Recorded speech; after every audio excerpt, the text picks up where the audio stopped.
Hi, I'm Catherine McLennan and I'm here today to do an assessment with Ashley, who's volunteered to be my special helper today, to show you how to conduct the pre and post test for Listen to Read. So you're going to do a good job for me and do your best? Yeah. Good girl, excellent. All right. Now, while I'm asking you to do some things for me, I'm going to be writing down some things here. So don't think I'm working really hard and Catherine's not even looking at what I'm doing, because I know it in my head and I'll just be scribbling some notes down, okay? So first of all, you can either photocopy these sections from the workbook. There is a parent copy on page 14, 15. There is a student copy, which is slightly larger so that the child can see easily. And there is a pre and post test result sheet, which is on page 18, 19 and 20. So we might get started, Ashley, if that's okay with you. Are you ready? Yeah. Okay, in a big loud voice for me.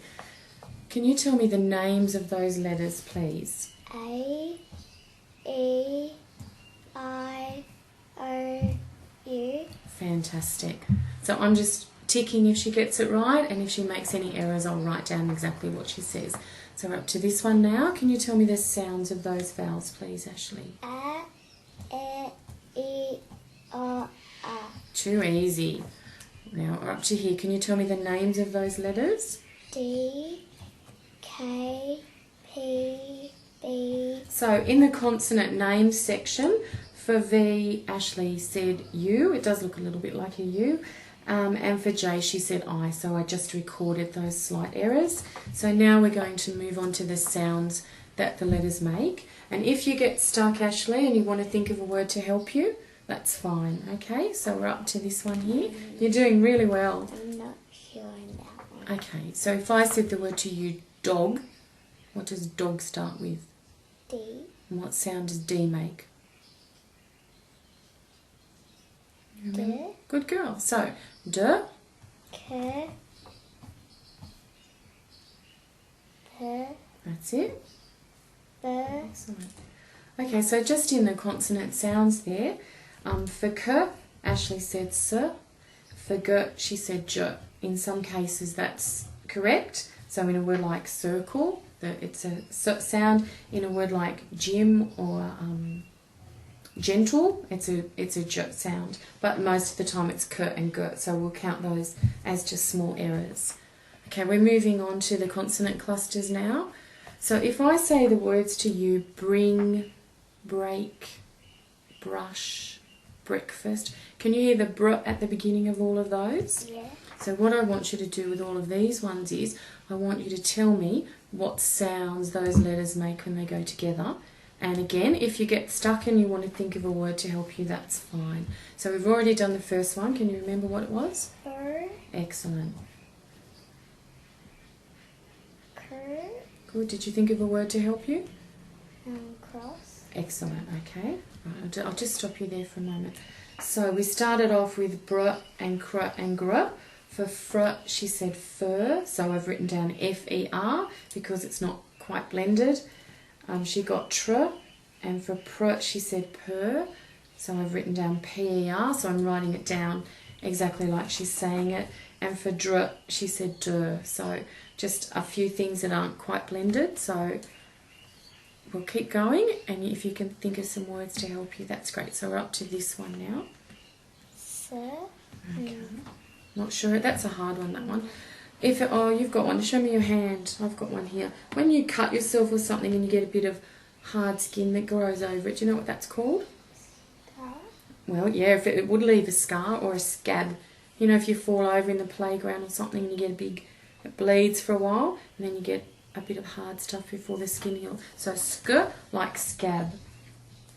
All right, what about this one? Sk, That's right, that's another sk. Can you think of a word for that one? skirt.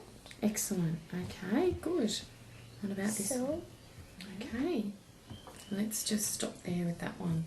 Okay, so I've just written down what she was saying. For smirt, she said sim. For snert, she said sin. So it's not quite blended. She got spurt and swir. For plurt, she said pull. And for blurt, she said bull. And clert, she said cool. and flirt, she said full, and glurt, she said gul. So I've written it down exactly the way that she pronounced it. And for twirt, she said twir. She got sh and ch and w and th right. Now, we'll go on to these harder ones. These are really hard, so don't worry too much if you don't get them. If your child is struggling at this point, you might stop and not do the remainder of these and then move on to the sight words. Actually, we might do that. We might skip those and we'll move on to the sight words. Do you remember when you were in kindy and year 1 and you had to learn lists of words? Yes. So that's all these ones are. So do you want to have a go at those ones for me if we start there? Anyway. Sorry, can you say that again? In big... Anyway. Okay. The can get good ran read. Good girl, excellent. Okay, so I just wrote down, there was just a couple of little errors there. Away, Ashley said anyway, and ride, she said rid. So I've just recorded that, and all the others were correct. So we'll keep going with these ones, please, Ashley. Because, does, green, read.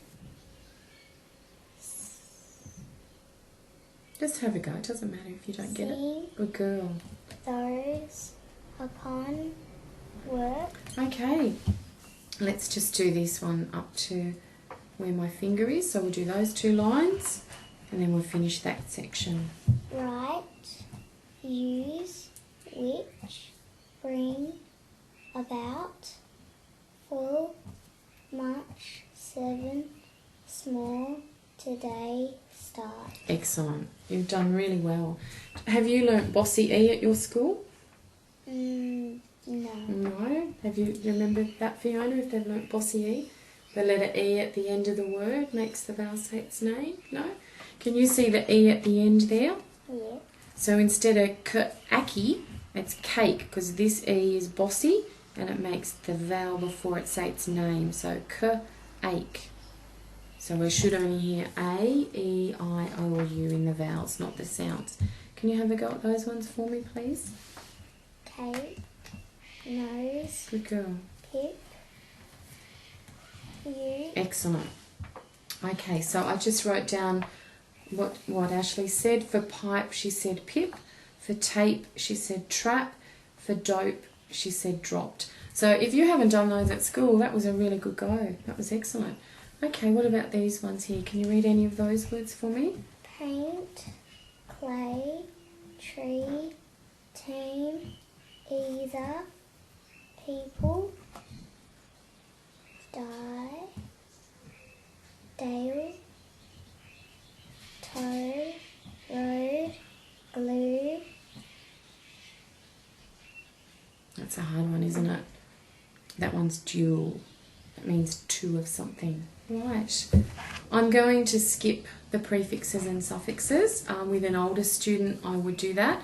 And I'm just going to go on to some of these words down the bottom to see if she can break words up into syllables. But I'll only probably do maybe the first 3 lines. Can you have a go at that one? Swimmer, winter, feeling, replace, discus, uncle, probably, order, haunted, event, only, shared. Okay. Now, we might skip these ones because they're they're for like children in maybe year 5 or 6 or high school. So you did really well to get down there. Okay. When you're reading at home, Ashley, with mum, or when you're reading at school with your teacher and you get stuck on a word, what do you do? You try and pronounce it. Try and sound it out, do you? Okay, what if mum's busy getting dinner or your teacher's busy with some other children? Do you ever sometimes skip over the word and read to the end of the sentence? No. Sometimes that's a good thing to do. Say we're reading this sentence here and you got stuck on this word. Sometimes if you read on to the next full stop, you can have a guess at what it might be, okay? So what I want you to do is to just try and read these sentences. They start off really easy and then they get a little bit harder, and I'm going to stop you when I think it's getting a little bit hard for you, okay? So just take your time and we'll see how you go.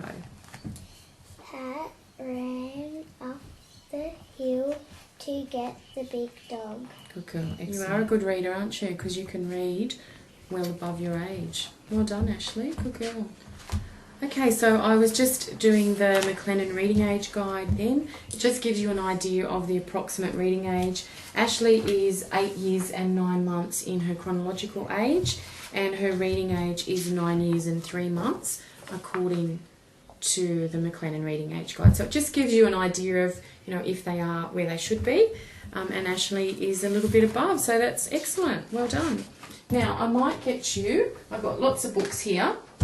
I might get you to just choose a book that you'd like to read to me, and it's also a good idea maybe with your mobile phone to just tape them reading something, so at the end of the program you've got something to compare it to as well. So I'll just put those in front of you and you can have a look and choose a book that you might like to read.